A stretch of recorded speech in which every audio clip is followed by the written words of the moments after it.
Journeying through the forest was just like any other time that James had entered in order to fill a request. The light filtered through the thick canopy, making it appear like a light shower of rain.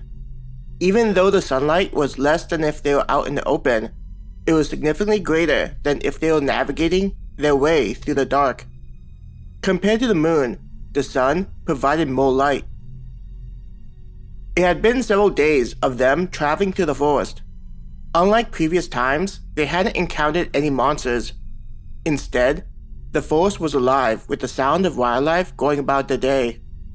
Things were different at night. Near the end of each day, they camped and prepared themselves to hunt for food. Their first night, they had run into the forest wolves that were feasting on the deer, but after that, they didn't run into more monsters. What they did notice was a feeling as though there was something out in the dark. "What do you think?" Sam asked from the back of the formation, speaking to no one in particular. "About what?" Adam answered. "Are you talking about whatever is out there at night?" Raul turned his head. "Yeah.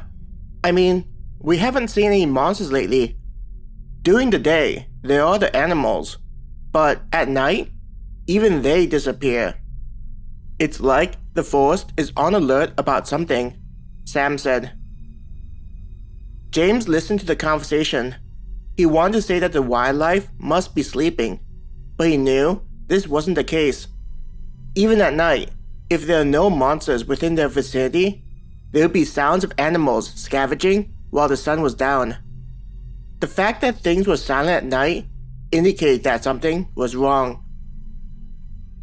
But one thing he did notice that he didn't mention to the group was the forest wolf that he encountered when he was alone, either looking for firewood or accessing a nearby stream. Just like the first night, there'd be a snapping of a twig and then a low growl before it disappeared. "I'd tell the others, but so far the thing hasn't done anything," James thought to himself. James partially wanted to figure out what the intention of the monster was, and worried that the group being on alert would scare it away. At the same time, there were plenty of things that caused the group to be at a heightened level. "It's better for us to not speculate what's causing the forest to behave strangely," Mim suggested to the group. "There could be behavior that's natural to the local wildlife that we aren't aware of, but is completely natural." With Mim's words, the rest of the group stopped their speculation. Instead, they concentrated on their surroundings, though at a casual level, due to the sounds of animals. "What's the farthest that anyone has entered into the forest?" James asked Raul. Though it would be some time before they reached the point where no adventurer has traveled, James had the random thought go through his mind. "It'll be several weeks before we reach that point," Raul answered.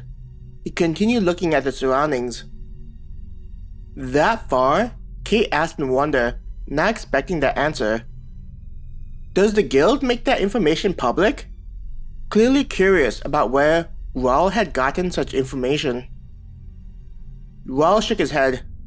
"Those who have traveled deep into the forest communicate with other groups at the guild. We try to keep one another up to date on the latest information, such as what monsters were encountered and how the terrain looks," the half-elf explained.